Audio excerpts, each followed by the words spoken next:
প্রিয় শিক্ষার্থী বন্ধুরা, আশা করি সবাই ভালো আছেন, সুস্থ আছেন, নিরাপদে আছেন। আজকে আমরা আলোচনা করব এসআর অ্যাক্টের বাকি ধারাগুলো। 31 থেকে শেষ 57তম ধারা আলোচনা হবে। প্রথমে 31 ধারা, যখন দলিল সংশোধন করা যেতে পারে। আমরা গত ক্লাসে 12 থেকে 30 পর্যন্ত দলিল প্রবল বা বাস্তবায়ন বা স্পেসিফিক পারফরমেন্স বা এসপি করা যাবে কি যাবে না এগুলো সংক্রান্ত বিষয় দেখেছি। এসপি করতে গেলে আরো যে বিশেষ কিছু বিধান ছিল সেগুলো দেখেছি। আজকে দলিলের কথা বলা হচ্ছে। দলিলের ইংরেজি হচ্ছে ইনস্ট্রুমেন্ট, ডকুমেন্ট বা ইনস্ট্রুমেন্ট এখানে বলা হচ্ছে। তো সংশোধন বলতে রেকটিফিকেশন। তো দলিল সংশোধনের মামলা প্রচুর আসে, আমার কাছে মনে হয় যে প্রতি মাসে 2-3টা করে আসেই। কেন বেশি আসে? কারণ যারা দলিল লেখক তাদের ভুলের কারণে দলিল লেখক এসআর যে খতিয়ান এবং সে খতিয়ানের দাগ নাম্বার সেখানেও ভুল করে। অনেক সময় এসে খতিয়ান নাম্বার দাগ নাম্বার উল্লেখই করে না ঠিকভাবে। এখানে হচ্ছে প্রবলেম। তারা যদি উভয় খতিয়ানের দাগ নাম্বার এবং খতিয়ান নাম্বার ঠিকভাবে উল্লেখ করতেন এবং যারা দাতা গ্রহীতা তাদের নাম খুব একটা ভুল হয় না, কিন্তু ভুল করে তফসিলে গিয়ে, অর্থাৎ খতিয়ান নাম্বার দাগ নাম্বার এগুলো ভুল করে।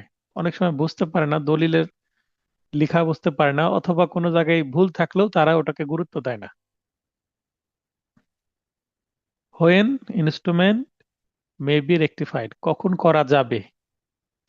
যখন ভুল, সে ভুলটা প্রতারণার মাধ্যমে ভুল হতে পারে অথবা পক্ষসমূহের পারস্পরিক ভুলের কারণেও হতে পারে।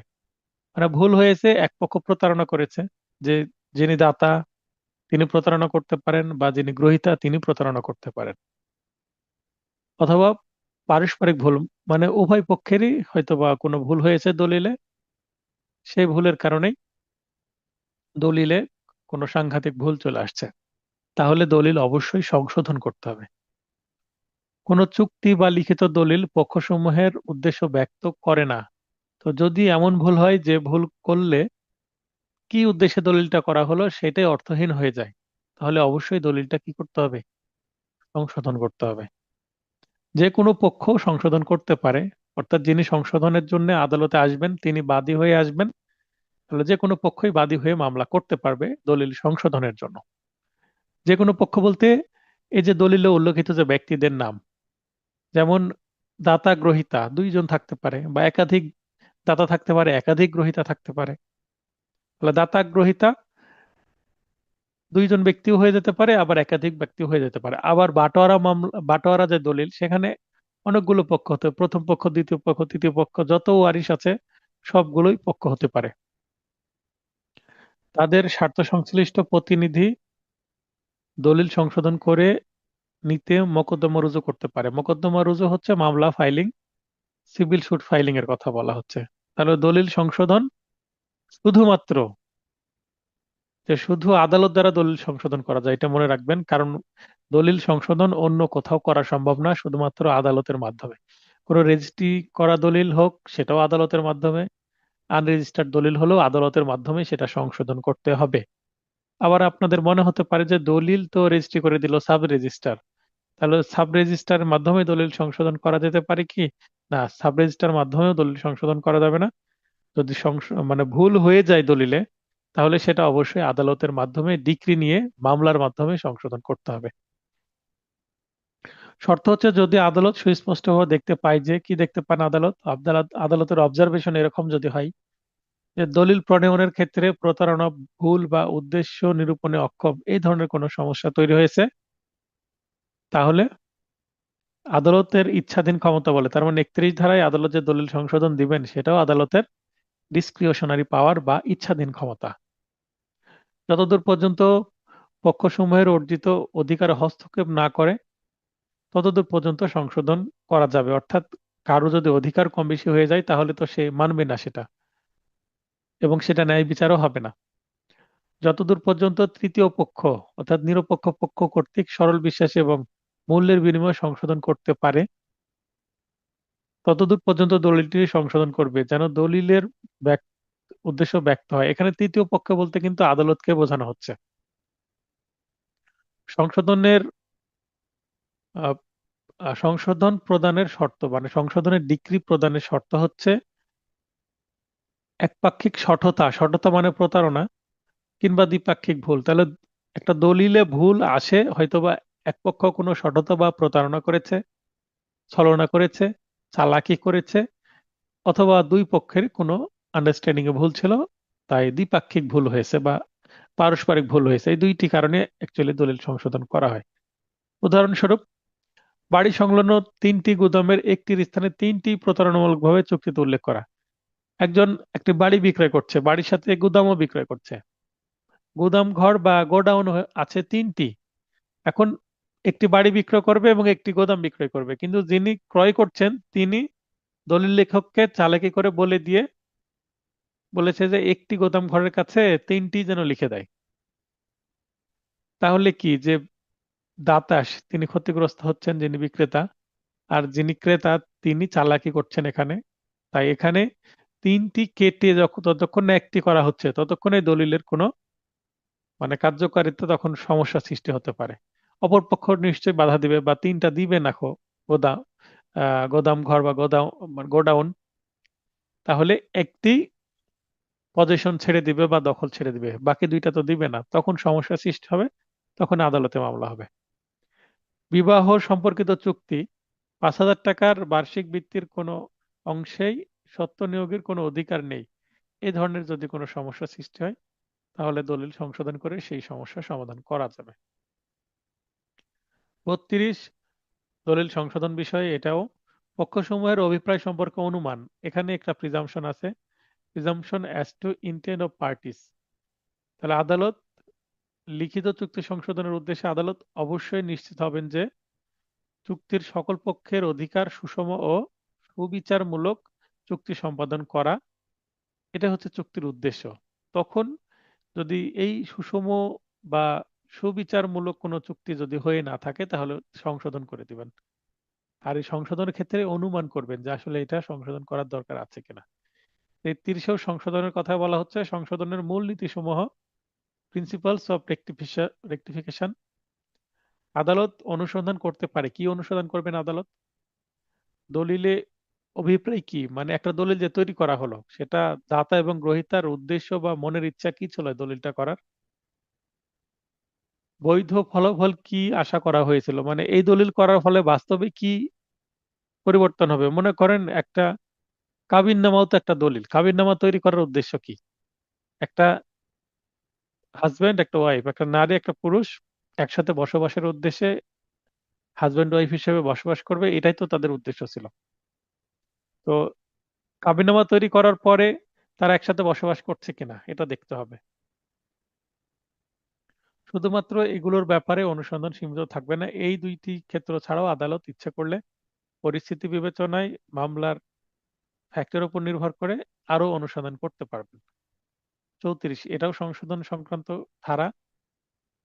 সংশোধিত চুক্তির সুনির্দিষ্ট বলবৎকরণ, specific performance of rectified contract. আমরা 12 থেকে 30 পর্যন্ত চুক্তি প্রবলের কথা পড়েছি। 34 এসেও কিন্তু এসপি টিক চিহ্ন দিয়ে দিতে হবে আপনাদের। এখানে 34-এর উপরে লেখেন এসপি দিয়ে টিক চিহ্ন দিয়ে দেন, কারণ এখানেও চুক্তি বলবতের কথা বলা হচ্ছে। কখন চুক্তি বলবৎ হবে? এমন একটা চুক্তি যেখানে ভুল ছিল সেটা যদি সংশোধন করা হয় এবং সংশোধন উভয় পক্ষ মেনে নেয় তাহলে এইটা সংশোধন করা যাবে, প্রবল করা যাবে।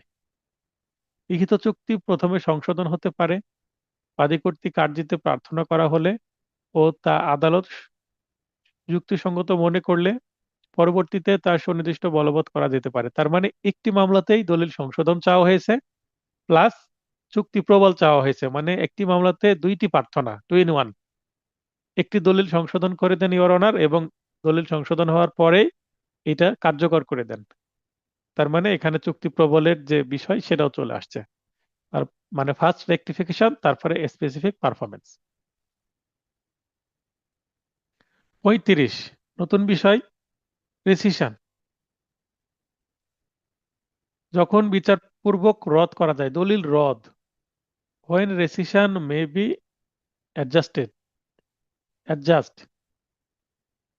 লিখিত চুক্তিতে স্বার্থ সংশ্লিষ্ট যে কোনো ব্যক্তি তা রদ করার জন্য মোকদ্দমা দায়ের করতে পারবে। তার মানে একটা চুক্তির মধ্যে যত পক্ষ আছে সবাই, দাতা গ্রহীতা বা যে কোনো পক্ষ, রদ করার জন্য প্রার্থনা করতে পারবে আদালতে, অর্থাৎ মামলা করতে পারবেন।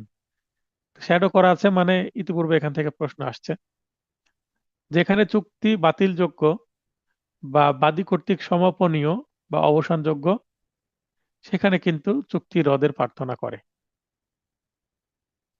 যেখানে অদৃশ্যমান কারণে চুক্তি অবৈধ ও বাদীর, অর্থাৎ রদের প্রার্থনাকারীর যিনি যিনি বাদী তিনি তো প্রার্থনা করছেন রদের, তো বাদীর চেয়ে প্রতিবাদীকে বেশি দোষী করবে, অর্থাৎ এখানে বিবাদীর দোষ আছে, তখনই তো বাদীর পক্ষে রায় আসবে। বিক্রয় বা ইজারা চুক্তির সুনির্দিষ্ট বলবৎকরণের ডিক্রি প্রদান করা সত্ত্বেও ক্রেতা বা ইজারাদাতা মূল্য পরিশোধে যদি ব্যর্থ হয় তাহলে ওই চুক্তিটা রদ হয়ে যাবে। হ্যাঁ, মহিউদ্দিন জি, ভাই। আসসালামু আলাইকুম। ওয়ালাইকুম আসসালাম, বলেন। তো এখানে সম্ভবত ক্রেতা বা ইজারা গ্রহীতা হবে, কারণ এখানে মনে হচ্ছে প্রিন্টিং একটা টাইপিং মিস্টেক হয়েছে। 35-এর যেখানে বলা হয়েছে ক্রেতা বা, একদম শেষের দিকে ক্রেতা বা ইজারা গ্রহীতা হবে মনে হচ্ছে। মানে এই জায়গাটা, জি জি জি। যেহেতু ক্রেতা ডিক্রি এবং প্রদান ইজারা করা সত্ত্বেও ক্রেতা অথবা ইজারা, হ্যাঁ হ্যাঁ, এখানে ইজারা গ্রহীতাই হবে, হ্যাঁ ধন্যবাদ। কারণ মূল্য তো পরিশোধ করবে যিনি ইজারা গ্রহণ করছেন, বা এখানে ক্রেতা মানে যিনি নিচ্ছেন, ইজারা গ্রহীতাও তিনি তো নিবেন, ধন্যবাদ।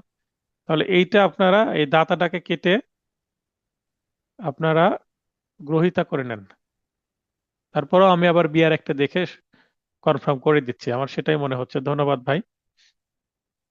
এবং গৃহীত খাজনা সহ লাভ বিক্রেতা বা ইজারাদাতাকে, হ্যাঁ এই যে পরে যেহেতু দাতা আছে তাহলে এটা অবশ্যই ইজারা গ্রহীত হবে। তাহলে আপনারা এই যে এখানে দাতাটাকে কেটে দিয়ে গ্রহীতা করে দেন, আর পরে দাতা দাতাই থাকবে। ফেরত প্রদানের আদেশ সহ চুক্তি রদের আদেশ দান। উদাহরণ: ক খ এর নিকট একটি মাঠ বা জমি বিক্রয় করলো, উক্ত মাঠ বা জমির উপর দিয়ে অন্যের চলাচলের অধিকার জানা সত্ত্বেও ক তা গোপন করে, খ চুক্তিটি রদ করতে পারবে। কেন রদ করতে পারবে? কারণ ক্ষয়ের সাথে এখানে কি করা হয়েছে, অন্যায় করা হয়েছে। ক ক্ষয়ের নিকট একটি মাঠ বা জমি বিক্রয় করলো, উক্ত মাঠ বা জমির উপর দিয়ে অন্যের চলাচলের অধিকার আছে জানা সত্ত্বেও ক তা গোপন করলো, তার মানে গোপন করে তার সাথে প্রতারণা করা হলো। তাই এখানে যে আমার ওই রাস্তা, আমি ওই মাঠ নিব না, জমি নিব না, কারণ মাঝখান দিয়ে রাস্তা আছে, রাস্তা থাকার কারণে আমার কি সমস্যা হবে। এই কারণে এই যে জমি বা জমি ক্রয়ের যে দলিল, সে দলিলটা বাতিল চাইতে পারে, রদ চাইতে পারেন। অ্যাটর্নি কর্তৃক হিন্দু বিধবার সম্পত্তি প্রতারণাপূর্বক গ্রহণ করলে বিধবা কর্তৃক চুক্তিটি রদ করা যাবে। অর্থাৎ একজন হিন্দু বিধবা, তার একজন অ্যাটর্নি আছেন, অ্যাটর্নি বলতে অ্যাডভোকেট আছেন, যিনি লিগ্যাল অ্যাডভাইজার বা পারিবারিক আইনজীবীর মতো থাকেন। তিনি তার হয়তো বা সম্পত্তি দেখভাল করছেন, বা লিগ্যাল কোনো ডকুমেন্ট তৈরি করতে হলে করে দিচ্ছেন, তো হয়তো বা বিভিন্ন জায়গায় সই করতে করতে বিধবার থেকে সই নিয়ে নিয়েছে অ্যাডভোকেট চালাকি করে। সেই ক্ষেত্রে পরে যদি দেখা যাচ্ছে যে হিন্দু বিধবা সম্পত্তি নিয়ে নাই ওই অ্যাটর্নি, তাহলে হিন্দু বিধবা মামলা করে সেটা রদ করতে পারবেন। 36 ভুলের জন্য রদ, মিস্টেক হয়ে গেছে তাই রদ প্রার্থনা করা যাবে, এমনভাবে রদ করা হবে যেন চুক্তিটি করাই হয়নি এরকম। 37 চুক্তির সুনির্দিষ্ট বলবৎকরণ এর মোকদ্দমায় বিকল্প হিসেবে রদ প্রার্থনা। এখানেও দেখেন চুক্তি প্রবলের কথা আসছে আবার। একটা মামলায় বলা হচ্ছে আমাকে এই চুক্তিটা প্রবল করে দেন, যদি করা সম্ভব না হয় চুক্তিটা বিলুপ্ত করে দেন বা রদ করে দেন, সেটাও করা যেতে পারে। তার মানে হয় আমাকে এটা কার্যকর করে দেন চুক্তিটা, না হলে এটা রদ করে দেন। তার মানে এখানে বিকল্প হিসেবে রদ প্রার্থনা করা। কারণ প্রথম প্রার্থনা হবে হচ্ছে চুক্তি প্রবল, সেটা যদি সম্ভব না হয় আমি ক্ষতিপূরণ চাই না, আমি চুক্তিটি রদ চাই, এরকম। 38, রদকারী পক্ষের তরফ হতে আদালত আবশ্যক বোধে ন্যায়পরায়ণতা দাবি করতে পারে। ন্যায় বিচারের প্রয়োজনে প্রতিকার মঞ্জুরকৃত পক্ষকে অপর পক্ষ বরাবর ক্ষতিপূরণের নির্দেশ দিতে পারেন। এখানে একটি চুক্তি যদি রদ করা হয়, যিনি রদ চাচ্ছেন তিনি বাদী, তাহলে বিবাদী ক্ষতিগ্রস্ত এখানে হতে পারে। যেহেতু ক্ষতিগ্রস্ত হতে পারে, তখন মামলায় ডিক্রি দেওয়া হবে বাদীকে ঠিকই, কিন্তু অপর পক্ষকে কিছু ক্ষতিপূরণের জন্য দিতে বলতে পারে। এটা কিন্তু সোলেটিয়াম না, এটা আলাদাই ক্ষতিপূরণ। 39, যখন বিলুপ্তি বা নাকচের আদেশ দেওয়া যেতে পারে, এটা হচ্ছে ক্যান্সেলেশন। যে কোনো ব্যক্তি বা যার বিরুদ্ধে কোনো লিখিত চুক্তি অবৈধ বা বাতিলযোগ্য, তাহলে অবৈধ বা বাতিলযোগ্য চুক্তি কিন্তু রদ করা যেতে পারে। একটা জিনিস মনে রাখবেন যে এমন দলিল তার জন্য গুরুতর ক্ষতির কারণ হতে পারে, যার জন্য গুরুতর ক্ষতির কারণ হতে পারে সেটা ক্যান্সেল চাইতে পারেন। এখানে দেখেন যে একটা উদাহরণ গুলো দিয়ে আমি বলি। প্রতারণামূলকভাবে কৃত জাহাজের বীমা পলিসি বিলুপ্তি। একটা জাহাজ কর্তৃপক্ষ আছেন, তিনি তাদের বীমা তৈরি করেছেন। হয়তোবা জাহাজের ফিটনেস নাই, যে কোনো সময় অ্যাক্সিডেন্ট হয়ে যেতে পারে মাল বহন করতে গিয়ে। তো বীমা কোম্পানির থেকে বিপুল পরিমাণের অর্থ হাতিয়ে নেওয়ার জন্য চালাকি করে এই জাহাজের বীমা করা হয়েছে। তারা জানেই যে হয়তোবা দুই একটা ট্রিপেই কি হয়ে যেতে পারে, জাহাজটা নষ্ট হয়ে যেতে পারে, দুর্ঘটনার শিকার হতে পারে। তাই ইচ্ছাকৃতভাবে এই ফিটনেসবিহীন জাহাজ দিয়ে কাজ চালিয়ে নিচ্ছেন এবং পলিসি করে রেখেছেন, ইন্স্যুরেন্স পলিসি, যেন সেটার একটা বিশাল অ্যামাউন্ট পায়। তো এটা যখন বীমা কোম্পানি বুঝতে পারবেন, বীমা কোম্পানি এটা কিন্তু বিলুপ্তি মানে ক্যান্সেল চাইতে পারেন, এই যে বীমা করা হয়েছে সেই বিষয়টি। জিম্মাদারি জাল দলিল বিলুপ্ত চাওয়া যাবে। ব্যাংক ব্যাকডেটে সম্পাদিত ইজারা সংক্রান্ত দলিল বিলুপ্ত। ব্যাকডেটে বলতে মনে করেন আজকে 12/3, আজকে ঠিকই দলিলটা লিখা হচ্ছে, কিন্তু ডেট দেওয়া হচ্ছে কয়েকদিন, কয়েক মাস বা দু এক বছর আগের, এটাকে ব্যাকডেটে বলে।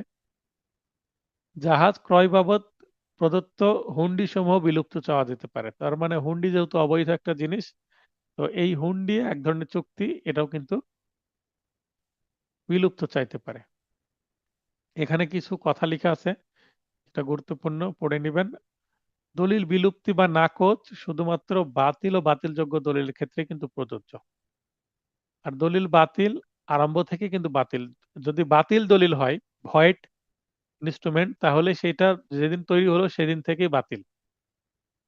আর যেগুলো বাতিল যোগ্য মানে ভয়েডেবল, যতক্ষণ না সেগুলো বাতিল করা হচ্ছে ততক্ষণ এটা কার্যকর থাকবে। তার মানে ভয়েডেবল দলিল হচ্ছে ভয়েড যোগ্য, মানে বাতিল করা যাবে, কিন্তু বাতিল না করা হলে এটাকে কার্যকর ধরে চলতে হবে। আর যেগুলো বাতিল, অলরেডি তো বাতিল, তাই আরম্ভ থেকে বাতিল। এবং অন্যান্য বৈধ কার্যকর দলিল রদ করা যেতে পারে। যেগুলো বৈধ দলিল, কার্যকর দলিল, সেগুলো বাতিল করা যাবে না, সেগুলো রদ করতে চাই, মানে চাইতে হবে। মানে কোন দলিলের ক্ষেত্রে কি মামলা করব, এটা বলা আছে এখানে। আর দলিল রদ কখন করা যাবে? বৈধ, কার্যকর বা প্রতারণামূলক ভাবে কৃত দলিলের ক্ষেত্রে প্রযোজ্য। তাহলে দলিল রদ চাইবো, বৈধ দলিলের ক্ষেত্রে দলিল রদ চাইবো। যে দলিলটা ইফেক্টিভ মানে কার্যকর আছে সেটা, বা প্রতারণামূলক ভাবে কোনো দলিল তৈরি করা হয়েছে কিন্তু কার্যকর আছে, সেগুলো রদ চাওয়া যাবে। রদ বলতে মনে করেন ব্রেক দিয়ে থামিয়ে দেওয়া। একটা গাড়ি চালু আছে, সেটাকে, চালু জিনিসটাকে থামানো, এটাই হচ্ছে রদ। তো থামা দলিল রদ করা হলে এই দলিলটা কিন্তু আবার কি, আবার চালু করা যেতে পারে। কিন্তু যেটা বাতিল করা যাবে হবে, সেটা কিন্তু আর কখনো কি হবে না, চালু হবে না।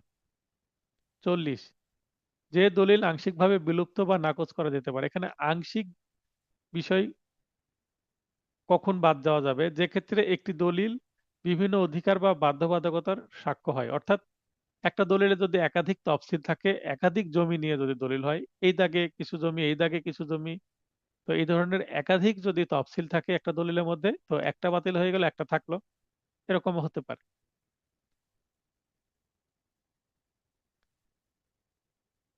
41, যে পক্ষের অনুকূলে দলিল বিলুপ্তি হয়েছে সেই পক্ষের নিকট থেকে ক্ষতিপূরণ আদায় করার ক্ষমতা। এখানেও ক্ষতিপূরণ, এখন একজন দলিল বিলুপ্ত করার জন্য মামলা করলো, এবং এই দলিল যখন বিলুপ্ত বা ক্যান্সেল হয়ে গেল, তখন ডিক্রি পেল যে পক্ষ, বাদী, বাদীকে বলবে ঠিক আছে, বিবাদীকে আপনি কিছু ক্ষতিপূরণ দিয়ে দেন, কারণ এই দলিলটা ক্যান্সেল হওয়ার কারণে তিনি ক্ষতিগ্রস্ত হচ্ছেন। তাই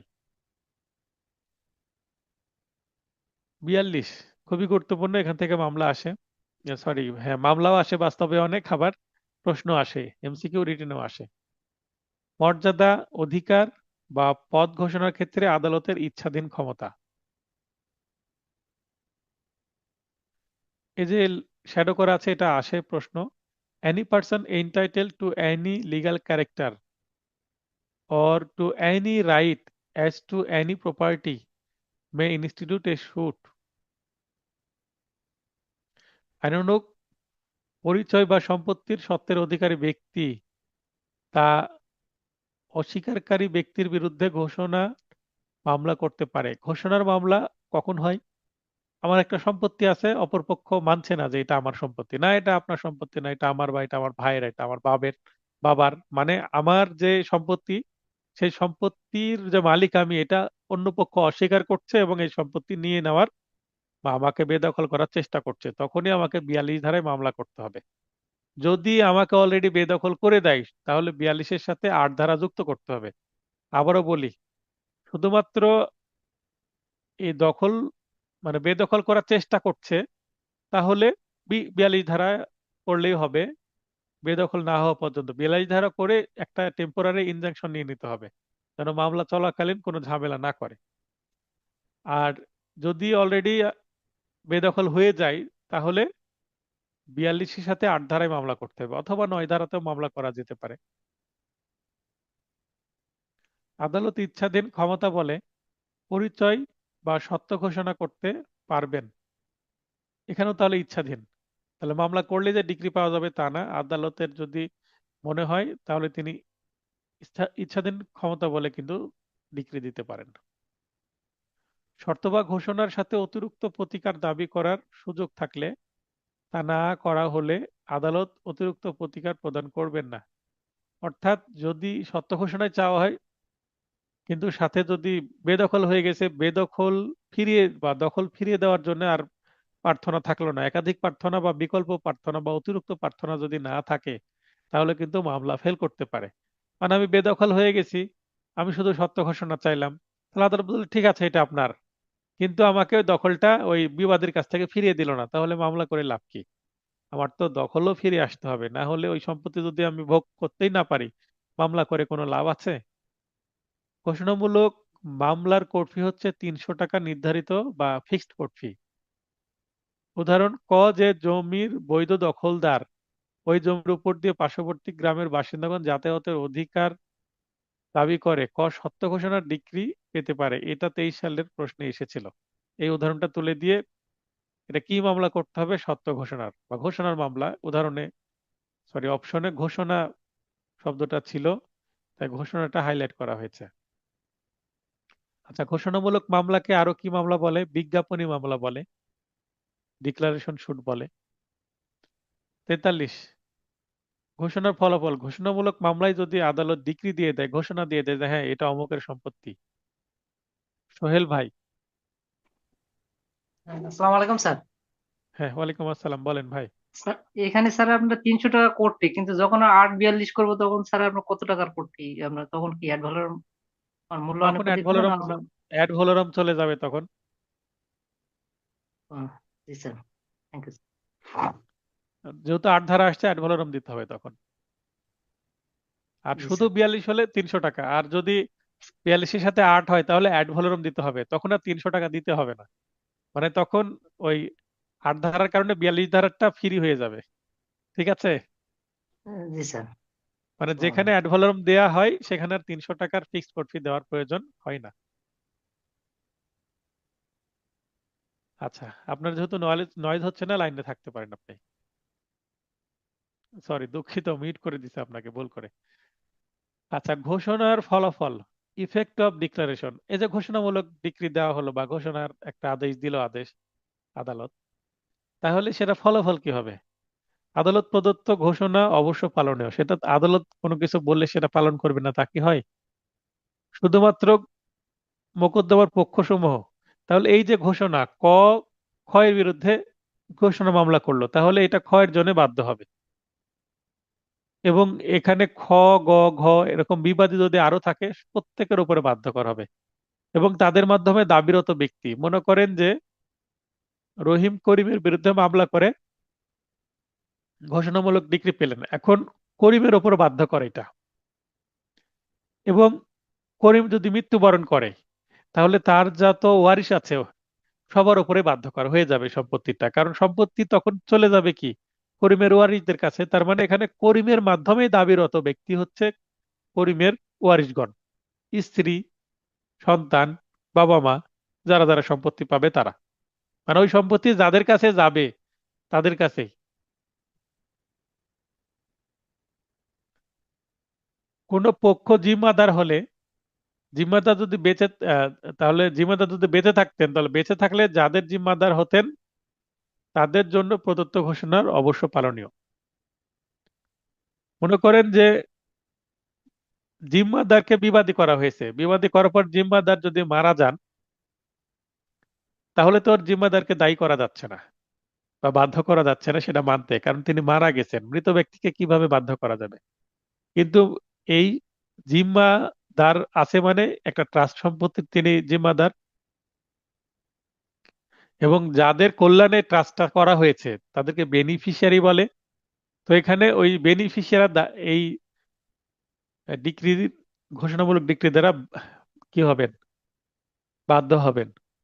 তাহলে জিম্মাদার বাধ্য হবেন, বা জিম্মাদারের মাধ্যমে যারা উপকারী হচ্ছিলেন, সুবিধাভোগী, তারাও কিন্তু বাধ্যকর হবেন এটা দ্বারা। 44, রিসিভার নিয়োগ আদালতে, রিসিভার নিয়োগের ক্ষেত্রে আদালতের ইচ্ছাধীন ক্ষমতা, অর্থাৎ রিসিভার নিয়োগ আদালতের ইচ্ছাধীন। মোকদ্দমা বিচারাধীন সময়ে কখন রিসিভার নিয়োগ করা হয়? একটা মামলার মানে জাস্ট রিসিভার নিয়োগ করার জন্যই কিন্তু মামলা করা হয় না। একটা মামলার পরিস্থিতির কারণে যে কোনো পক্ষ আবেদন করলে রিসিভার নিয়োগ করা যেতে পারে, বা আদালত নিজে থেকে রিসিভার নিয়োগ করে দিবেন একটি, মানে মামলার যে নালিশি সম্পত্তি স্থাবর বা অস্থাবর হোক সেটা দেখভাল করার জন্য। তাহলে নিয়োগ করার যে ক্ষমতা সেটা 44 ধারা দিচ্ছে এসআর অ্যাক্টের, কিন্তু কিভাবে নিয়োগ হবে এবং এই রিসিভারের ক্ষমতা কেমন হবে, দায়িত্ব কেমন হবে, এগুলো কিন্তু সিআরপিসি দ্বারা হবে, সেটা এখানে বলা আছে। তা নিয়োগের পন্থা পদ্ধতি, এই তারপরে রিসিভারের অধিকার বা ক্ষমতা এবং দায় দায়িত্ব, রেসপন্সিবিলিটিস সবকিছুই দেওয়ানি কার্যবিধি দ্বারা নিয়ন্ত্রিত, কারণ দেওয়ানি কার্যবিধিতে রিসিভার সংক্রান্ত একটা অর্ডার আছে। অ্যাপয়েন্টমেন্ট অফ রিসিভার্স ডিসক্রিশনারি, মানে আদালতের ইচ্ছাধীন, এবং reference to the code of civil procedure, CPC অনুসারে। তাহলে অধিকার হচ্ছে এসআর অ্যাক্টের 44 ধারায়, কিন্তু সকল কিছুই পদ্ধতি, সকল কিছুই সিপিসি অনুসারে। এটা কিন্তু লক্ষ্য রাখবেন, যদিও এসআর অ্যাক্টের প্রশ্ন, কিন্তু উত্তর হবে সিপিসির।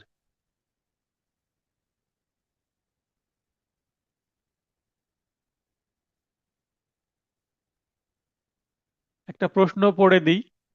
দ্য স্পেসিফিক রিলিফ অ্যাক্ট 1877 অনুযায়ী রিসিভার নিয়োগের ক্ষেত্রে কোনটি সঠিক?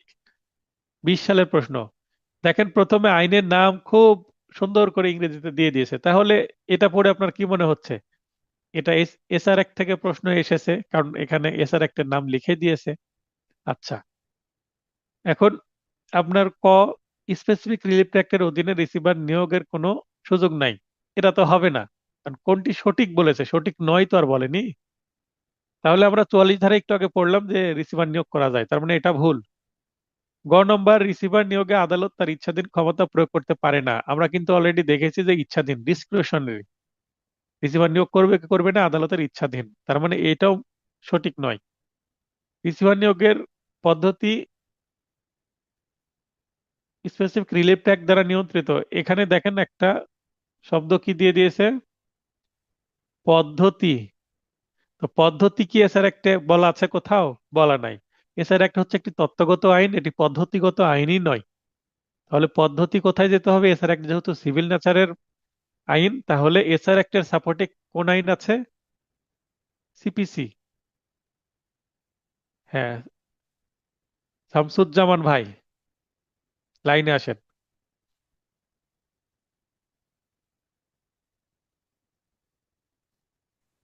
স্যার, আসসালামু আলাইকুম। হ্যাঁ, হ্যাঁ, ওয়ালাইকুম স্যার, আসসালাম, বলেন। আমি বলছিলাম স্যার যে 31-এর উদাহরণ খটা একটু বললেন, আর বিবাহ সংক্রান্ত যেটা বলছেন, হুম, হুম। বিবাহ সংক্রান্ত চুক্তি 5,000 টাকা, এটা 31-এর খ। ওটা তো আধা ঘন্টা আগে শেষ করে আসছে, এখন মনে হলো আপনার? না, ওটা তখনই পড়বো বলছিলাম, বলতে পারিনি। আচ্ছা, আমি ক্লাসটা শেষ করছি, ক্লাস শেষে ঠিক আছে, আপনাকে কল দিয়ে আপনাকে বলে দেবো সেটা, ঠিক আছে? ঠিক আছে, ঠিক আছে, ঠিক আছে। আচ্ছা, মহিউদ্দিন ভাই বলেন। জি স্যার, এখানে আরেকটা ছোট্ট সংশোধনী দেখা যাচ্ছে এই আর কি। আমি পরে বলবো নাকি এখন বলবো? আপনি একটু কাইন্ডলি সেই জায়গাটা আমাকে হোয়াটসঅ্যাপে দিয়ে আচ্ছা দিন, আচ্ছা। আমি সংশোধন করে দেব। জি, মানে আমার জি, জি। সম্ভবত শেষের যে দুইটি আইন, এসআর অ্যাক্ট আর সিপিসি, এইটা সম্ভবত রিভিশন করাই হয়েছিল না। এটা একটু কাইন্ডলি আমাকে হেল্প করবেন, আমি করে দেব সবার জন্য, ঠিক আছে? শেষ করি। আর জি, আমার একটু কথা বলতে কষ্ট হচ্ছে, একটু সর্দি লেগে গেছে গতকালকে থেকেই। জি। আপনি টেক্সট দিয়ে দেন, আমি সেটা টেক্সটের মাধ্যমে ঠিক করে দেবো, কারণ আপনি তো বুঝতে পেরেছেন, আমি বিয়ার একটা সাথে চেক করে নিবনি। ক্লাসের ফলোটা ঠিক রাখি, হ্যাঁ? কিছু মনে করবেন না, কাইন্ডলি। ঠিক আছে। আচ্ছা, 52, নিষেধাজ্ঞা বা নিরোধ প্রতিকার যেভাবে মঞ্জুর করা হয়। আচ্ছা, এর আগে যে প্রশ্নটা পড়ছিলাম, রিসিভার নিয়োগের পদ্ধতি কোড অফ সিভিল প্রসিডিউর দ্বারা নিয়ন্ত্রিত, এটাই সঠিক উত্তর, খ। আমরা একটু আগে পড়লাম। তাহলে প্রশ্ন এসেছে এসআর অ্যাক্টের, কিন্তু উত্তর হচ্ছে সিপিসি। এটা অনেকের কাছে কনফিউশন তৈরি হতে পারে, এই কারণে প্রশ্নটা এটা 20 সালে করা হয়েছে। 20 সালের থেকে কিন্তু প্রশ্ন কঠিন হতে শুরু করছে বার কাউন্সিলের। তাহলে প্রিভেন্টিভ রিলিফ হাউ গিভেন বা গ্র্যান্টেড কিভাবে দেওয়া হয়? আদালতের ইচ্ছাধীন, স্বেচ্ছাধীন বা বিবেচনামূলক ক্ষমতা বলে অস্থায়ী অথবা স্থায়ী নিষেধাজ্ঞা বা ইনজাংশন মঞ্জুর করার মাধ্যমে। তাহলে 52 ধারার বিষয়বস্তু ইনজাংশনের একটা ইন্ট্রোডাকশন দিয়ে দিল। ইনজাংশন কি? এটা একটা প্রিভেন্টিভ রিলিফ। এটা টেম্পোরারি বা পার্মানেন্ট বা পারপেচুয়াল ইনজাংশনের মাধ্যমে দেওয়া হয়। এখন 53 ধারা এসে বলছে যে এই যে টেম্পোরারি এবং পারপেচুয়াল ইনজাংশন কি, এই 53 ধারায় দুইটার সংজ্ঞা দিয়ে দিচ্ছে। তাহলে অস্থায়ী বা টেম্পোরারি ইনজাংশন হচ্ছে একটি নির্দিষ্ট সময় পর্যন্ত আদালতের পরবর্তী অথবা আদালতের পরবর্তী নির্দেশ না দেওয়া পর্যন্ত কার্যকর থাকে। একটা মামলায় অস্থায়ী নির্দেশনা চাওয়া হলো বা নিষেধাজ্ঞা চাওয়া হলো। এখন আদালত বলল ঠিক আছে, এইটা মামলা শেষ না হওয়া পর্যন্ত ইনজাংশন থাকবে। মামলা ডিক্রি হওয়ার পর ডিক্রিতে যা আসবে সেটাই হবে। অথবা বলে দেওয়া হলো যে হ্যাঁ, এটা আগামী 2 মাস পর্যন্ত ইনজাংশনটা কার্যকর থাকবে বা আগামী 1 বছর পর্যন্ত কার্যকর থাকবে, অর্থাৎ টাইম উল্লেখ করা থাকবে বা একটা সময় উল্লেখ করা থাকবে যে কোন স্টেপ পর্যন্ত মোকদ্দমার যে কোনো পর্যায়ে মঞ্জুর করা যায়। মানে মামলা ফাইলিং এর সময়ও করা যেতে পারে বা কোনো একটা স্টেপে, 2-3টে স্টেপ পরে এই টেম্পোরারি ইনজাংশনের আবেদন করা যেতে পারে, এবং এটা দেওয়ানি কার্যবিধি দ্বারা নিয়ন্ত্রিত। তাহলে আমরা একটু আগে দেখলাম রিসিভার নিয়োগও দেওয়ানির কার্যবিধি, তারপর টেম্পোরারি ইনজাংশনও কিন্তু দেওয়ানি কার্যবিধি দ্বারা নিয়ন্ত্রিত। চিরস্থায়ী নিষেধাজ্ঞা বা পারপেচুয়াল ইনজাংশন শুধুমাত্র শুনানি শেষে মোকদ্দমার গুণাগুণের উপর ভিত্তি করে প্রদত্ত ডিক্রি দ্বারা মঞ্জুর করা যায়। এটা কিন্তু টেম্পোরারি ইনজাংশন হচ্ছে আদেশের মাধ্যমে কার্যকর করা হয়, আর চিরস্থায়ী নিষেধাজ্ঞা কিন্তু ডিক্রি দ্বারা কার্যকর করা হয়, মানে মামলার শেষে ফাইনাল ডিসিশন। আপনাদের যেমন ক্লাস টেস্ট নিচ্ছি, ক্লাস টেস্টটা টেম্পোরারি। যখন একেবারে ফাইনাল মডেল টেস্ট নিব একটা সর্বশেষে, সেটা একটা স্থায়ীর মতন, বা বার কাউন্সিলে যে পরীক্ষা দিবেন এটা আপনাদের এই যে এমসিকিউ প্রস্তুতির চূড়ান্ত একটা জায়গা। হ্যাঁ, আলোচনা করছিলাম ধারা 53 আছে টেম্পোরারি ইনজাংশন এবং পারপেচুয়াল ইনজাংশন, অস্থায়ী নিষেধাজ্ঞা এবং চিরস্থায়ী নিষেধাজ্ঞা।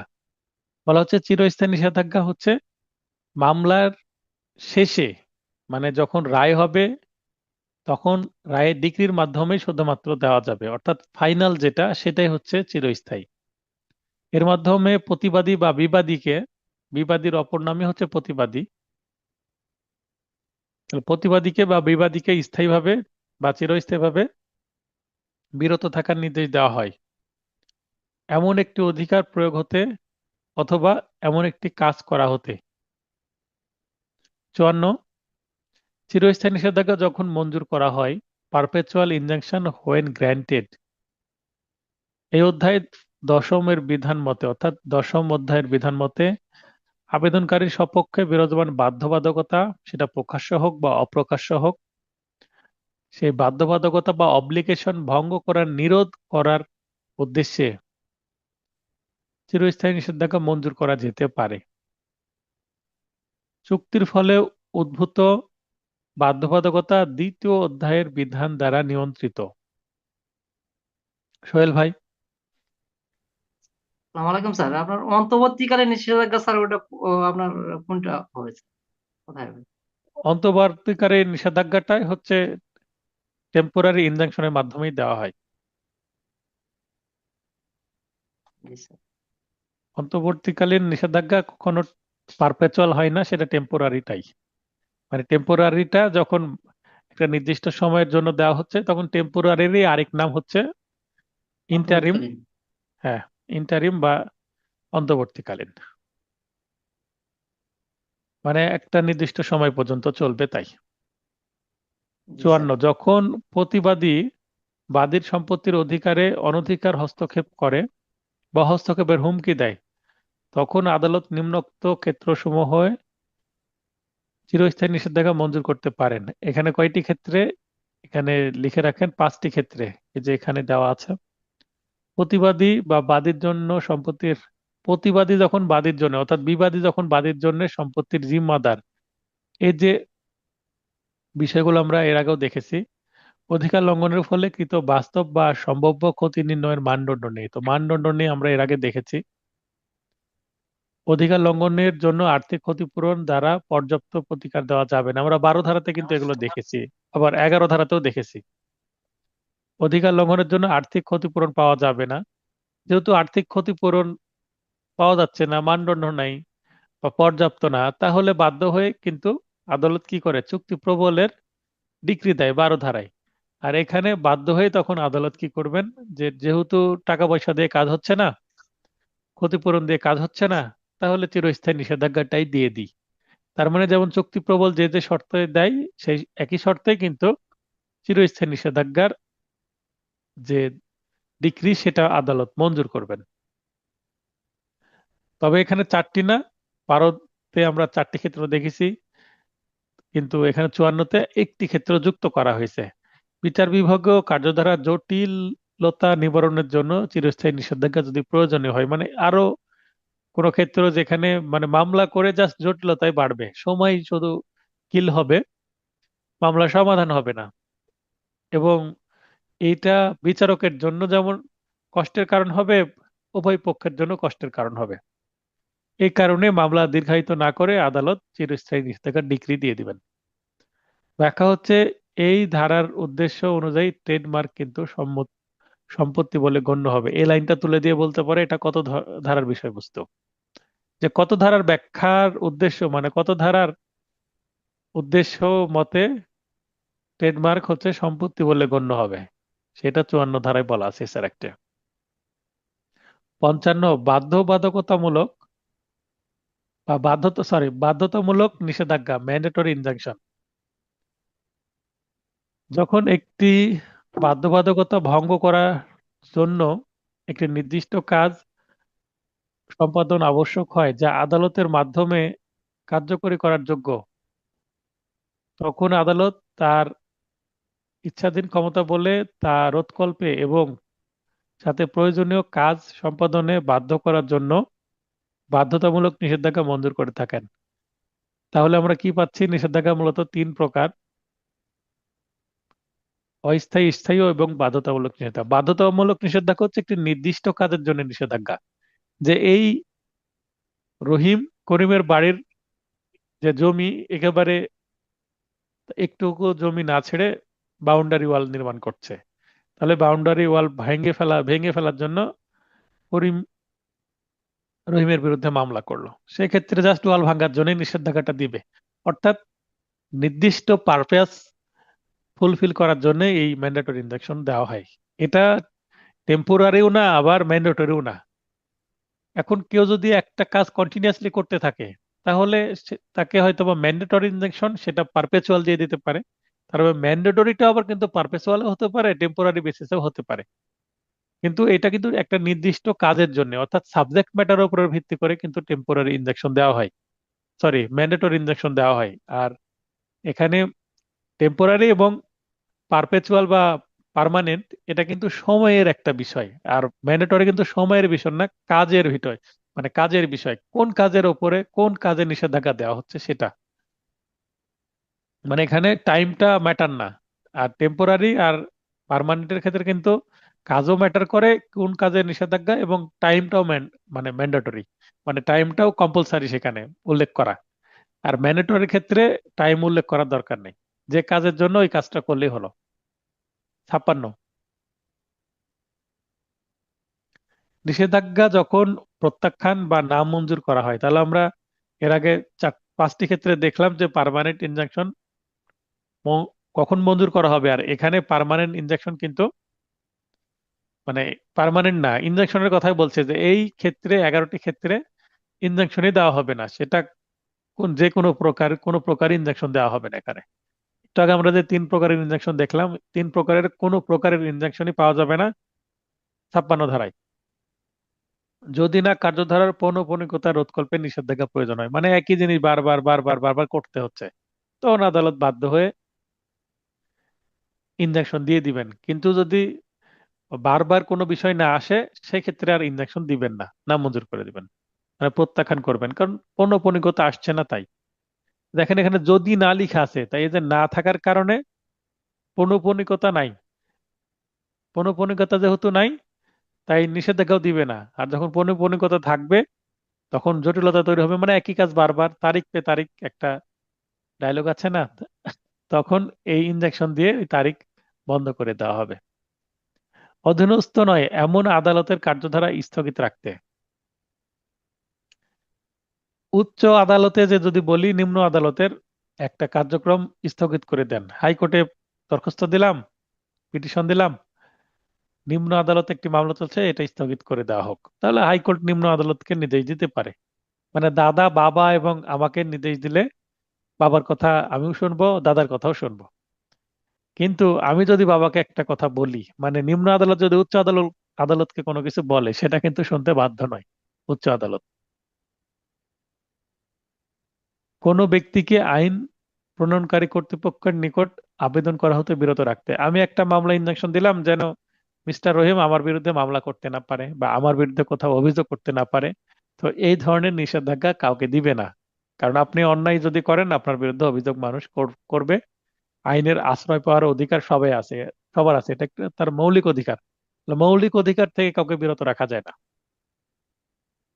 সরকারি বা বিদেশি সরকারের কোনো সার্বভৌম কাজে হস্তক্ষেপ, ফৌজদারি কার্যকর ধারা স্থগিত রাখতে। আমরা 7 ধারাতে দেখি যে ফৌজদারি কোনো সুবিধা নেওয়া যাবে না, দণ্ডমূলক কোনো প্রতিকার পাওয়া যাবে না। এখানে একই জিনিসটাই এই 56 মতে প্রতিফলিত হচ্ছে। চ, যে চুক্তির সুনির্দিষ্ট কার্য সম্পাদন সম্ভব না, এমন চুক্তি ভঙ্গ রোধও কিন্তু ইনজাংশন দ্বারা থামিয়ে দেওয়া সম্ভব না। এখন একজন একটা চুক্তি পালন করছে না, আমি চুক্তি প্রবলের মামলা করলাম, আমাকে এসপি দিবে না, কারণ এসপি দেওয়ার যে ক্ষেত্রগুলো আছে 12 থেকে 30-এর মধ্যে, তার মধ্যে আসে না। যেমন মনে করেন আমি একটা জমি কিনছি, 2010 সালে কিনবো, বা আমি মনে করেন যে 2024 সালে একটা জমি কিনবো বলে একজনের কাছ থেকে চুক্তিবদ্ধ হলাম, 5 লাখ টাকা তাকে বাইনা দিয়ে দিলাম। এখন সে এই চুক্তিটা ভঙ্গ করছে, কারণ ওই যে বায়নানামা দলিল, এটা আমি কি করিনি, রেজিস্ট্রেশন করিনি। 300 টাকার স্ট্যাম্পে লেখাপড়া করেছি, ঠিক আছে ভাই, এই সম্পত্তির প্রাইস হচ্ছে 50 লক্ষ টাকা, আমি 5 লক্ষ টাকা দিলাম, বাকি টাকা আমি আপনাকে 6 মাসের মধ্যে দিয়ে সেটা রেজিস্ট্রি করে নিব। কিন্তু আমি 300 টাকার স্ট্যাম্পে লিখেছি, সেটা আর রেজিস্ট্রি করিনি।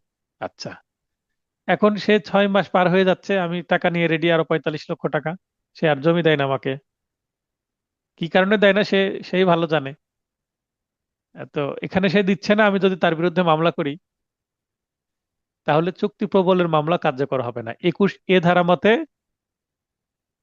স্থায়ী মানে স্থাবর সম্পত্তি সংক্রান্ত যে চুক্তি, সেগুলো কিন্তু কি করতে হবে, রেজিস্ট্রেশন করতে হবে। আর আমি তো রেজিস্ট্রেশন করিনি, তাই আদালতে আমাকে কোনো রেমিডি দিবে না। তো চুক্তি প্রবল যেহেতু করা যাচ্ছে না 21 ধারা অনুসারে, সরি 21 ধারা অনুসারে, তাই 21 এর মাধ্যমে আমি যেহেতু এদিকে কোনো কিছু পাচ্ছি না, আমি কি করলাম, আদালতে নিষেধাজ্ঞা চাইলাম যে সে যেন এই চুক্তি পালনে বাধ্য হয়। তাকে ম্যান্ডেটরি ইনজাংশন চাইলাম বা যে কোনো একটা ইনজাংশন চাইলাম। তাহলে আদালত বলছে যেহেতু এই চুক্তি প্রবল করা যায় না, তাহলে এই চুক্তি যদি কেউ ভঙ্গ করে তাকে আমি আটকাতে পারবো না, মানে নিষেধাজ্ঞাও দিতে পারবো না। একই বিষয়, মানে উভয় রেমেডি পাওয়া যাবে না। উৎপাতের পর্যায়ে পড়ে না মানে এমন একটা ছোটখাটো কাজ করছে, যেমন আপনার বাড়ি মেইন রোডের পাশে, যেমন আমার বাসাটা মেইন রোডের সাথেই বলতে গেলে, বা এই যে আমার বাসা থেকে পশ্চিমে 1/2 কিলোর মধ্যে হচ্ছে স্টেশন। 1/2 কিলোর একটু বেশি হবে, 1 কিলোর কম হবে। তো রেলওয়ে স্টেশন বিভাগীয় স্টেশন, তো ট্রেনের শব্দ তো পাই, বেডরুম থেকে পাওয়া যায়। তারপর গাড়ির শব্দ পাই। এখন ট্রেন হর্ন দিচ্ছে, এটা আমি কি মনে করলাম যে এই ট্রেন হর্ন দেওয়ার কারণে, এ রাতেও হর্ন দেয়, ভোরেও হর্ন দেয়, আমার তো ঘুমের সমস্যা, তাহলে আমাকে আমার ব্যবস্থা করতে হবে। এখন আমি যদি ট্রেনের ওই রেল লাইনের বিরুদ্ধে, মানে রেল কর্তৃপক্ষের বিরুদ্ধে যদি আমি মামলা করি যে আমাকে কি করছে, উৎপাত করছে, আদালত তো হাসবে যে আপনি ওখানে বসবাস কেন করছেন, প্রয়োজনে অন্য জায়গায় যান, বা আপনি এমন কাঁচ বা এমন পর্দা লাগান যে যেখানে আপনার রুমের শব্দটা কম প্রবেশ করবে, আপনার ব্যবস্থা আপনাকে করতে হবে। কিন্তু ট্রেন যদি হর্ন না দেয়, তাহলে তো অ্যাক্সিডেন্ট হবে, হর্ন তো দিতেই হবে, তার নিয়ম সে পালন করছে। তো এটা একটা দারুণ উদাহরণ যে এটা উৎপাতের পর্যায়ে পড়ে না, ট্রেন তো হর্ন দিবেই, সেটা যখন খুশি তখন দিবে, যখন খুশি তখন বলতে যখন চলাচল করবে তখন তো দিবে প্রয়োজনীয়। তো রেল লাইনের পাশে যদি আমার বাড়ি হয়, তাহলে রেল রেল লাইনের শব্দ আমার কাজ করবে। অনেকে রেল লাইনের পাশে বাড়ি করে, রাত্রে পাশে দিয়ে ট্রেন চলে গেল, ঘুম ভেঙে গেল।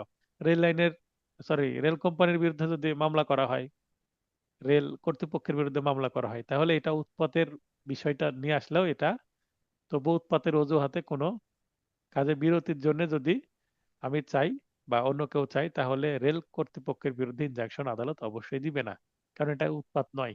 যদিও বাস্তবে কিন্তু এটা উৎপাত, কিন্তু আইনত উৎপাত নয়। বাস্তবে কিভাবে উৎপাত? হ্যাঁ, রেলের যে শব্দ, ট্রেনের যে শব্দ, হর্নের শব্দ, এমনি চলার শব্দ, তাতে অনেকের তো বাড়ি কেঁপে যেতে পারে, শব্দও আবার সেটা উৎপাতের পর্যায়ে তো পড়বে, কিন্তু আইনত ভাবে এটা কার্যকরযোগ্য নয়। মানে আইনত পর্যায়ে পড়বে না, কিন্তু বাস্তবে কিন্তু এটা নুইসেন্সের পর্যায়ে পড়বে। তার মানে কে কোন পরিস্থিতিতে কার বিরুদ্ধে এই উৎপাত সৃষ্টি করছে, এটাও কিন্তু ম্যাটার করে যে সেটা লিগ্যালি ইনফোর্সেবল কিনা।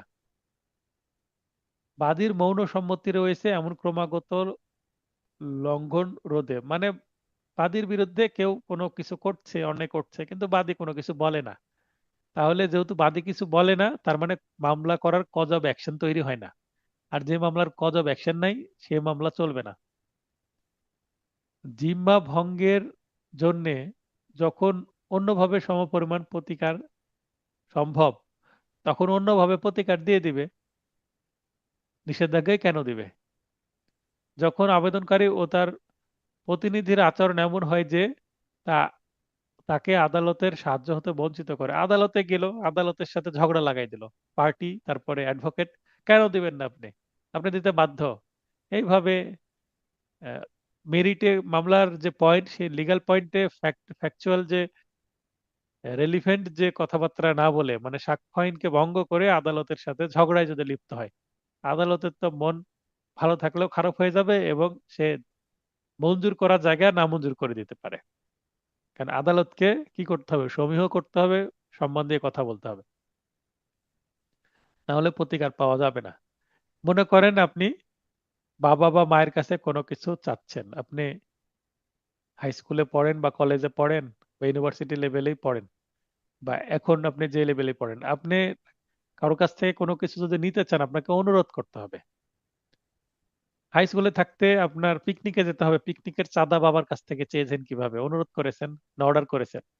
তো আদালতেও আমাদের অনুনয় বিনয় করতে হয়, প্রার্থনা করতে হয়। আদালতে যখন নেক দৃষ্টি পড়ে তখন আদালত সেটা মঞ্জুর করেন। এখন যদি আদালতকে অর্ডার করা হয় কেন দিবেন না আপনি, আপনি দিতে বাধ্য, তাহলে আদালত তো আরো রেগে যাবেন, তখন তিনি দেওয়া কাজটাও না করে দিবেন। বিষয়বস্তুতে আবেদনকারী ব্যক্তিগত স্বার্থ না থাকলে ব্র্যাকেটে লিখে নেন Lucas স্ট্যান্ডি, LOCUS, Lucas STN 10 DID, Lucas স্ট্যান্ডি নাই।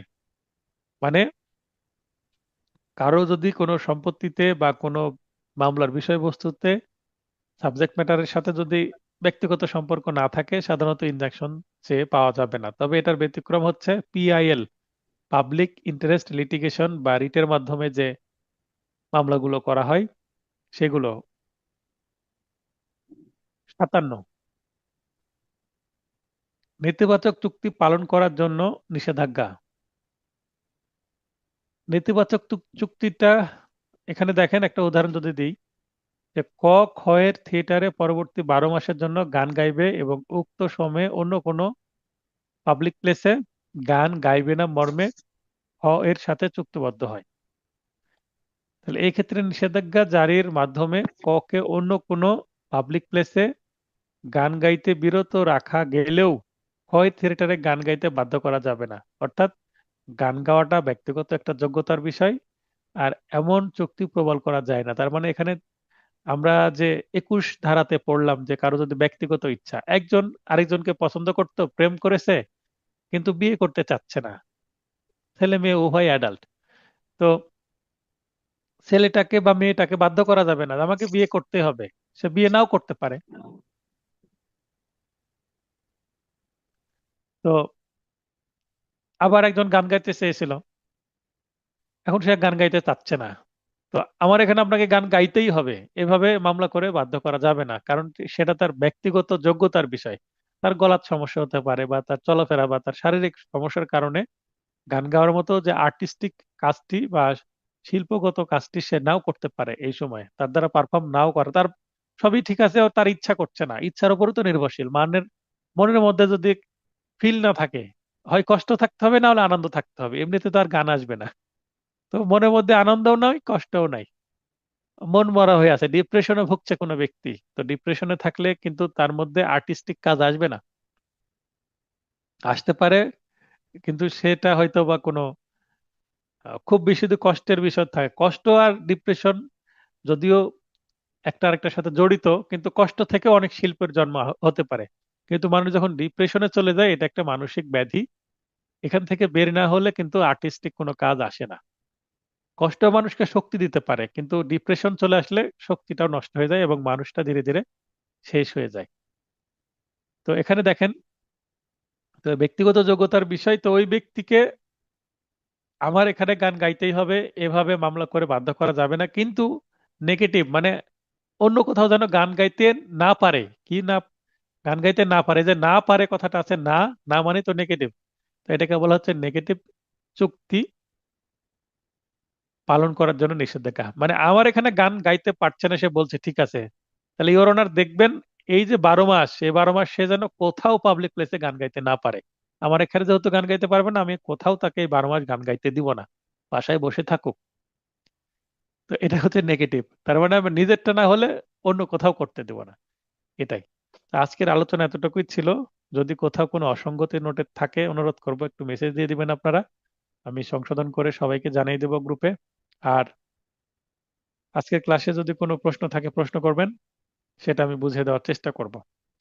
এখন চলছে রেগুলার ক্লাস দ্বিতীয় ব্যাচের। আর আমি মন্তব্য করতে বলেছিলাম গত ক্লাসে যে পরীক্ষা দিবেন কিনা আপনারা। তো কয়েকজন মন্তব্য করেছেন পরীক্ষা দিব, তাদের মন্তব্যের ভিত্তিতে আমি শুক্রবার বিকেল 5টায় পরীক্ষা নিব আধা ঘন্টার জন্য, 3টা সাবজেক্টের উপরে বলে দেওয়া হয়েছে। কারো যদি শুক্রবার বিকেলে পরীক্ষা দিতে সমস্যা হয় বলতে পারেন, তাহলে ইফতারির পর যে কোনো সময় দিবেন। কিন্তু ক্লাসের যে সময় 10টা, এটা পরিবর্তন করা যাবে না, মানে ক্লাস হবেই। কেউ কেউ বলেছে যে ক্লাস নেওয়া দরকার নেই, ক্লাসের সময় পরীক্ষা নিতে, কিন্তু এটা আমি করতে পারবো না, তাহলে আমি কোর্স কমপ্লিট করতে পারবো না। এই কারণেই আমি বলবো, কেউ যদি বিকেলে পরীক্ষা দিতে না পারেন, বিকেলের পর এনি টাইম পরীক্ষা দিতে পারবেন, বা পরের দিনও দিতে পারবেন পরীক্ষা, কিন্তু শর্ত হচ্ছে কেউ যদি পরে পরীক্ষা দেন তাহলে এই বিকেল 5টাতে যে আমি প্রশ্ন দিব, এই প্রশ্ন আমি দিয়েছি কিনা এটার জন্য কিন্তু মানে গ্রুপে প্রবেশ করা যাবে না। আপনি হোয়াটসঅ্যাপ আপনি ব্যবহার করতে পারেন অন্য ব্যক্তিগত কাজে, কিন্তু আমার যে বার এমসিকিউ যে গ্রুপ আছে, এই গ্রুপের ভেতর প্রবেশ করা যাবে না। কারণ প্রবেশ করলে আমি দেখতে পাবো আমি যে প্রশ্নটা দিয়েছি, এই প্রশ্নটাকে ভিউ করেছে কে, ওপেন করেন আর না করেন। আমি যে প্রশ্ন দিয়েছি একটা ফাইল গ্রুপে দেওয়া হয়েছে, এই ফাইল যাই যাই ভিউ করবেন আপনারা, তখন ভিউ করার সঙ্গে সঙ্গে আপনার টাইম স্টার্ট হয়ে যাবে। আপনি ওপেন করেন আর না করেন, কারণ কে কে ভিউ করলো, কয়টাই ভিউ করলো, এটা আমি দেখতে পাই, অ্যাডমিন হিসাবে আমি দেখতে পাই। অতএব আপনি ভিউ করেছেন মানে আপনি পরীক্ষা দিতে শুরু করেছেন। আপনি পরীক্ষা দিবেন না, আমাকে বলেন, আমি একদিন পরে পরীক্ষা দেব, 2 দিন পরে পরীক্ষা দেব, আমি সেটা বিবেচনা করব। কিন্তু হ্যাঁ, কেউ ডিলে পরীক্ষা দিতে চাইলে আমাকে আগে থেকে জানাতে হবে। কেউ যদি ক্লাস টাইমে পরীক্ষা দিতে চান, হ্যাঁ, ক্লাস চলবে, ক্লাসের মতো আপনি পরীক্ষা দিবেন আপনার মতো, নো প্রবলেম। অতএব এটা নিয়ে আর কোনো কথা হবে না, বিকেল 5টায় পরীক্ষা হবে যেটা নোটিশ দিয়েছি। এবং দেরিতে পরীক্ষা দিতে চাইলে আমাকে জানাবেন। নিয়ম হচ্ছে প্রশ্নটা দেখার জন্য বা প্রশ্ন দিলাম কিনা এটা জানার জন্য গ্রুপে প্রবেশ করাই যাবে না। ফারুক ভাই বলেন।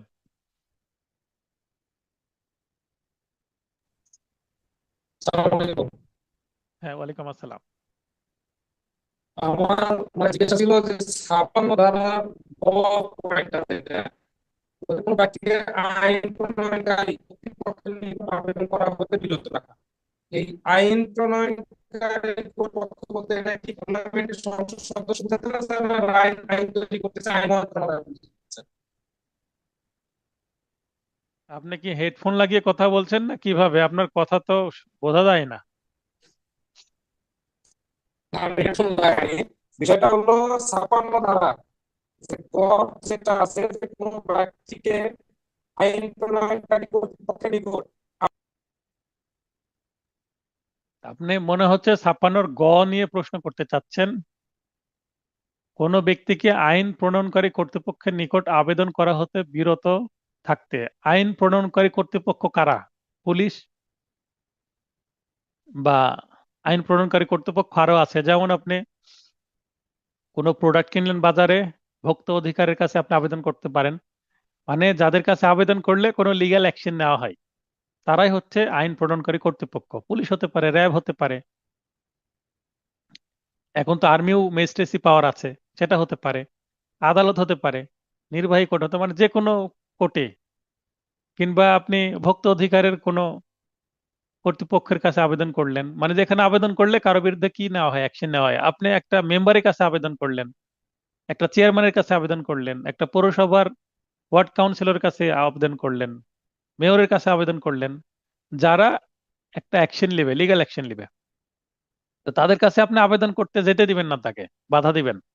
তার মানে আপনার অন্যায় ইচ্ছা আছে যে আমি অন্যায় করব কিন্তু আবেদন যেন আমার বিরুদ্ধে না করে, আমি রেপ করব কিন্তু আমার বিরুদ্ধে যেন মামলা না হয়, আমি চুরি করব আমার বিরুদ্ধে যেন মামলা না হয়, আমি তাকে গালি দেব কিন্তু সে যেন আমাকে কিছু না বলে। এটা কি যৌক্তিক হলো? এই ধরনের নিষেধাজ্ঞা আদালত দিবেন না। মিলন ভাই বলেন। আসসালামু আলাইকুম স্যার। হ্যাঁ, ওয়ালাইকুম আসসালাম। স্যার, ওই যে ফারুক ভাই যেটা বলছে, আমার মনে হয় ওখানে আইন প্রণয়নকারী বলে মনে হয় ওনার কনফিউশন হচ্ছে। ওটা মনে হয় আইন প্রয়োগকারী বললে মনে হয় ওনার কনফিউশনটা দূর হতো, এরকম মনে হচ্ছে। হুম। আইন প্রয়োগকারী, হ্যাঁ, প্রণয়নকারী থাকার কারণে এটা মনে হচ্ছে। বের একটা হয়তো বা প্রয়োগকারী থাকতে পারে, আমি দেখে আবার জানাই দিচ্ছি।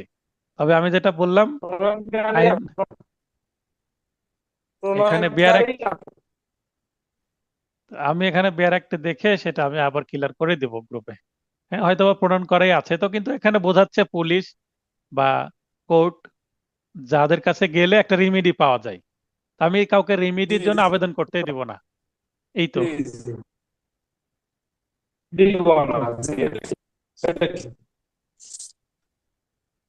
তো ঠিক আছে, সবাই ভালো থাকবেন, সবার সুস্বাস্থ্য কামনা করে ক্লাসটি শেষ করছি। শুভরাত্রি।